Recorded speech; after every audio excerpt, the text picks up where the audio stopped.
Bonjour à toutes et tous, chers téléspectateurs et téléspectatrices. Je suis ravie de vous accueillir aujourd'hui dans le café de l'INES, portant sur le suivi oculaire ou l'eye tracking, comme on l'appelle dans les pays anglo-saxons. Nous avons le plaisir d'accueillir Valérie Duvivier aujourd'hui, qui nous a déjà présenté un café de l'INES précédemment portant sur l'observation professionnelle. Bonjour Valérie. Bonjour Constance. Est-ce que tu peux te présenter aux téléspectateurs, s'il te plaît? Donc je suis docteur en sciences de l'éducation et mon travail porte plus précisément, tu l'as dit, sur l'observation professionnelle des enseignants et j'étudie l'observation professionnelle par le biais du suivi oculaire. D'accord. Eh bien, j'ai hâte de découvrir ce sujet.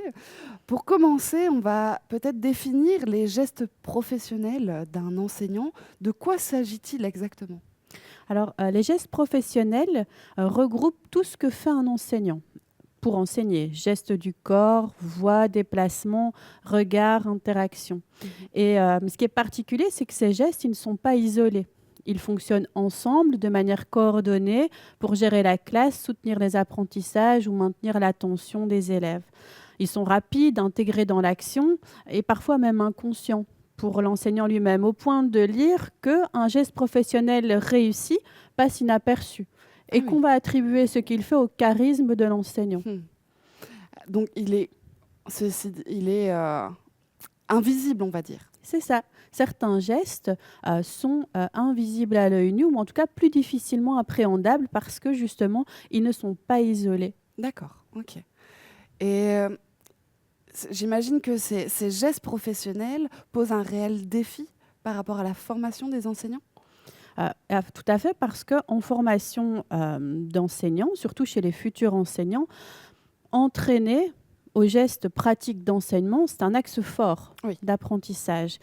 Étant donné que certains gestes sont discrets, difficiles à saisir, euh, en faire un retour aux futurs enseignants devient compliqué pour les formateurs. Et c'est d'autant plus problématique que certains gestes, justement très discrets, sont reconnus dans la littérature comme étant efficaces. D'accord. Autrement dit, un enseignant efficace le fait. Mhm. Comment en rendre compte alors aux futurs enseignants? Alors, je vais donner deux exemples. Le déplacement d'un enseignant dans sa classe, la manière dont il circule pour aller remettre un élève au travail ou pour constater une difficulté, c'est reconnu comme étant un geste efficace. Parler du déplacement d'un futur enseignant en formation, ça demande certains outils. La même chose pour le balayage du regard. Oui. Comment un enseignant balaye du regard, c'est très difficile d'en rendre compte alors que la littérature nous montre bien qu'un enseignant qui balaye du regard de manière régulière, Mhm. ça permet notamment de faire diminuer les comportements difficiles à gérer. Oui. D'accord. Et en fait, ces gestes professionnels sont réalisés quelquefois de manière inconsciente de la part de l'enseignant. Et la technologie amènerait peut-être à aider à rendre visibles ces gestes dans Mhm. le cadre de la formation des enseignants. Oui, alors ces dernières années, la technologie, les outils Mhm. d'instrumentation technologique nous permettent d'assister les formateurs à capturer et parfois même à analyser ces gestes discrets, ces informations qui leur sont liées et qui passent inaperçues à l'œil nu. Alors, je vous parlais des déplacements. Eh bien, dans le cadre du projet ArcSim Pro, nous avons développé un système de caméras stéréoscopiques, c'est-à-dire des D'accord. caméras qui vont permettre d'identifier l'enseignant automatiquement et d'identifier où il se déplace dans sa classe. On a ensuite tous les déplacements qu'il a pu effectuer sur D'accord, une ok. interface. Mm. Je vous parlais aussi du balayage oculaire. Eh bien là, on en arrive au cœur de ce café, c'est-à-dire le suivi oculaire qui permet de savoir où regarde un futur enseignant ou même un enseignant, de manière générale même un Mhm. individu, Mhm. ou combien de temps et comment. D'accord. Et concrètement, c'est quoi le suivi oculaire? Parce que j'ai l'impression ici que tu nous, nous présentes une technologie bien particulière qui se fixe sur les yeux. Mhm, Oui, c'est c'est ça. ça? Donc en fait, pour être plus précise par rapport à ma définition juste avant, le suivi oculaire, il va enregistrer les mouvements des yeux en temps réel et de D'accord. manière continue. Ce qui est fixé, comme je le disais, pendant combien de temps et comment. Quelles Mm. stratégies visuelles, quels itinéraires visuels ont été utilisés. Alors, on le fait sur une image, on peut le faire aussi sur une page web. Et ça fait évidemment partie de Oui. toutes des recherches, en tout cas, qui sont menées dans le secteur du marketing. Mhm. Mais de manière plus générale, on le fait sur des vidéos. Oui. Euh, le suivi oculaire, c'est important aussi d'être conscient qu'il existe deux formes. Il y a à la fois le suivi oculaire mobile qui prend la forme de lunettes d'eye tracking, c'est-à-dire Ok. qu'on équipe un futur enseignant ou en tout cas un individu avec des lunettes qui vont lui permettre d'avoir une vidéo de ce qu'il a regardé Donc on en imagine direct. ici mes lunettes sont intégrées avec une caméra Mhm. et quand je regarde ma classe ou que je me déplace, la caméra va enregistrer les mouvements de mes yeux. Ça va C'est ça? enregistrer les mouvements de tes yeux, mais ça va aussi enregistrer ce que tu regardes. D'accord, ok. Nous avons mené d'ailleurs une expérience avec de futurs enseignants du secondaire où on leur a montré une vidéo filmée par des lunettes d'eye tracking d'un moment précis de leur leçon. Donc, D'accord. ils ont donné une leçon et ils ont débriefé à partir d'un extrait vidéo de cette leçon et on leur a montré justement ce qu'ils ont regardé précisément à ce moment-là. Génial. Alors, la deuxième forme de suivi oculaire, c'est le suivi oculaire fixe. On parle alors d'un écran avec une barre généralement qui est placée en dessous. On est dans un laboratoire et là, on demande à un individu de s'asseoir et de regarder l'écran. Et la barre, via un système d'infrarouge, va capturer le regard. En tout cas, les deux systèmes, ils nous permettent de recueillir des mesures, des indicateurs comme la durée de fixation, les saccades, c'est-à-dire les mouvements des yeux quand ça se déplace, les trajectoires du regard, dans certaines zones Mhm. de la vidéo, de D'accord. l'image, de la page web. Et ces zones, elles sont évidemment définies par le chercheur à l'avance D'accord. pour savoir justement ce qui se passe précisément dans cette zone pertinente, intéressante, digne d'intérêt. D'ailleurs, on les appelle des zones d'intérêt. D'accord. Ok, donc on comprend un peu mieux maintenant c'est quoi le suivi oculaire. Et je me demandais, cette technologie, elle permet certainement de comprendre le regard professionnel de l'enseignant sur sa pratique. Oui, tout à fait. En fait, savoir comment un enseignant regarde une vidéo ou sa classe, c'est longtemps resté sous-étudié parce que c'est difficile d'appréhender le regard. Tu l'as dit, c'est parfois inconscient. On fait des Oui. milliers de mouvements par jour. C'est vrai. Mais on réussit maintenant, depuis une quinzaine d'années, grâce au suivi oculaire, à mieux le comprendre. Et c'est important parce que les recherches nous ont montré que les futurs enseignants sont en difficulté pour repérer les éléments pertinents dans une situation de classe. Oui. Ils vont fixer leur regard sur des éléments saillants qui ne sont parfois pas intéressants dans la situation qui leur est présentée. Ils vont aussi avoir tendance à regarder les élèves qui participent et pas ceux qui sont moins actifs ou en décrochage. Ils vont aussi avoir tendance à regarder l'enseignant à l'image et beaucoup moins les élèves et encore moins quand il y a des interactions entre les élèves, notamment lorsqu'ils travaillent en groupe. Et donc, D'accord. tous ces éléments-là, ils nous permettent de dire que ce sont des éléments importants et qu'en tant que formateur, c'est intéressant d'aller tirer finalement, d'aller identifier le regard pour que le regard se pose sur ces éléments-là. D'accord. Et donc, c'est vraiment orienter l'attention de l'élève, enfin, du futur enseignant, face à sa pratique, sur des pratiques efficaces ou non, en tout cas, qui sont intéressantes à discuter pour s'améliorer. C'est vraiment le terme, tu utilises le terme orienté, c'est véritablement ça en Ouais. fait le but, c'est de comprendre qu'il y a des éléments qui passent à la trappe Mhm. et qu'en tant que formateur, notre rôle aussi, c'est d'orienter ce regard vers Oui. ces éléments-là qui passent à la trappe alors qu'ils sont pertinents. C'est ça. Et en formation, l'usage concret, tu nous en as déjà un peu parlé, des différents outils et formes technologiques du suivi oculaire. Mais en quoi ça peut réellement changer les choses par rapport à la formation? Alors, il y a deux éléments de réponse que j'aimerais apporter. La première chose, c'est qu'on on connaît bien maintenant. Ouais. On connaît bien l'observation professionnelle des futurs enseignants. On sait les écueils, les pièges dans lesquels ils tombent. Et ce qui est intéressant, c'est que ces dernières années, on connaît mieux aussi, on connaît certains éléments au sujet du regard professionnel des formateurs. Oui. Et les études nous montrent bien qu'il y a des différences. Ce qui veut dire que quand on va faire regarder la même vidéo à des futurs enseignants et des formateurs, ils ne vont pas regarder les mêmes endroits, Ah les oui. mêmes personnes, les mêmes Mhm. acteurs, ni les mêmes événements. Donc ça, c'est important, en tout cas, d'en être conscient en formation.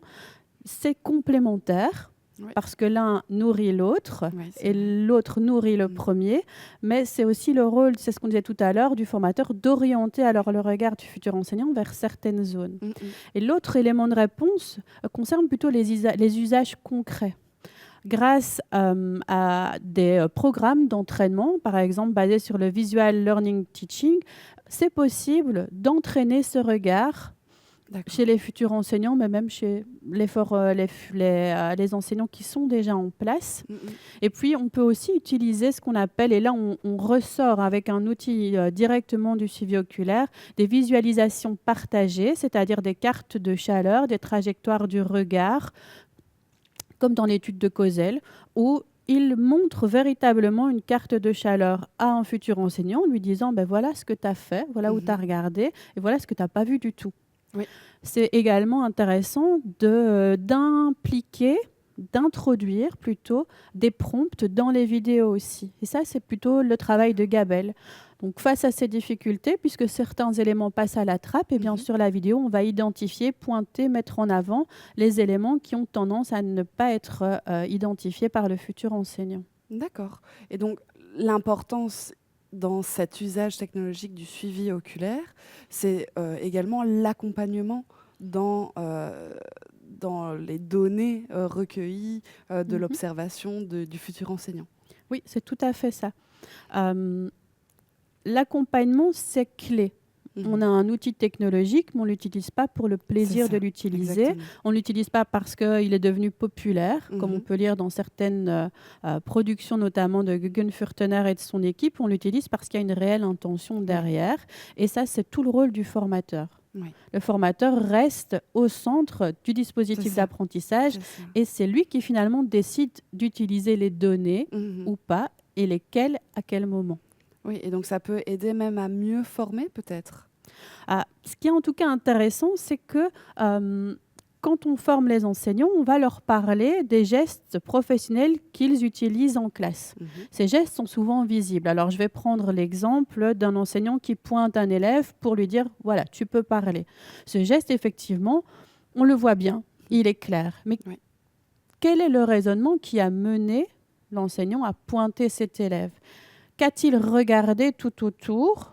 Mhm. Quels indices a-t-il pris Oui, pour en arriver à pointer? Et c'est là tout l'intérêt justement de réfléchir à l'observation professionnelle.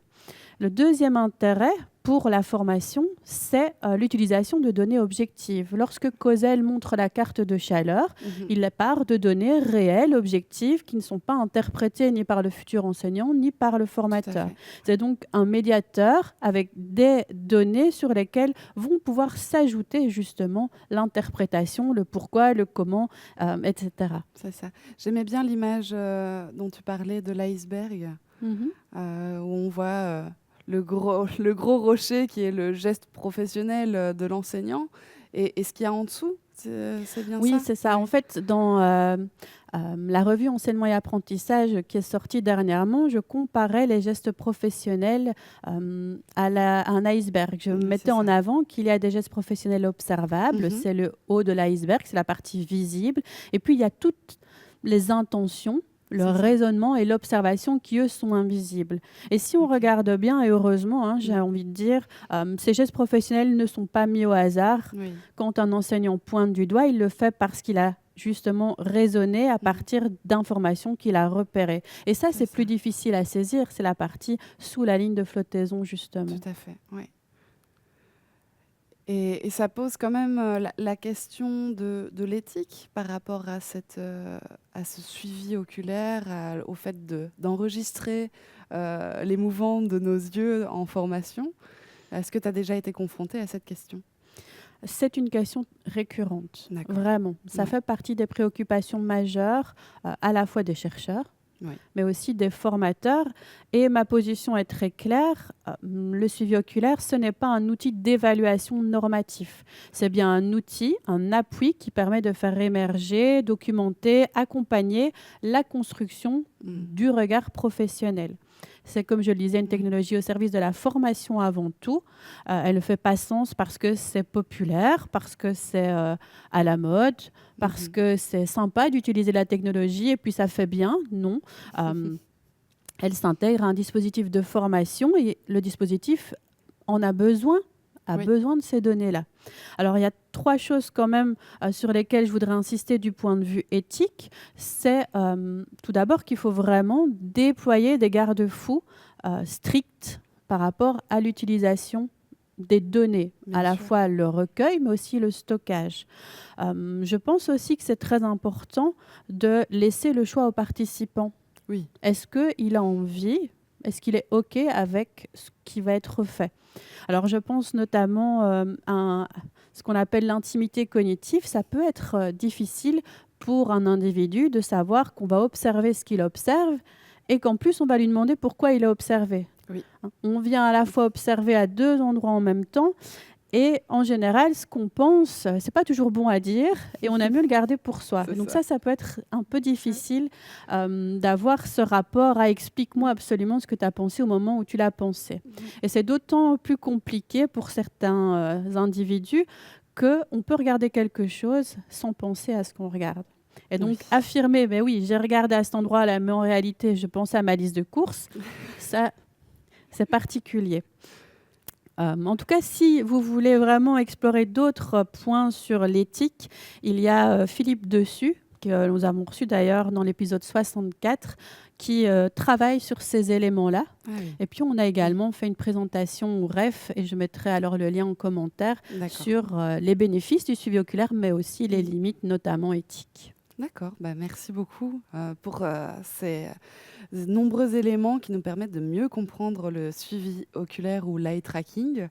En conclusion, l'élément clé à retenir, je dirais, c'est que le suivi oculaire est un réel soutien à la formation du futur enseignant, qu'il permet notamment de retenir et de mettre en avant la manière d'agir de l'enseignant et de le mettre en réflexion sur ses gestes professionnels. Merci Valérie pour l'ensemble de cette discussion. Merci chers téléspectateurs et téléspectatrices pour votre écoute et vous retrouverez l'ensemble des liens sous cette vidéo.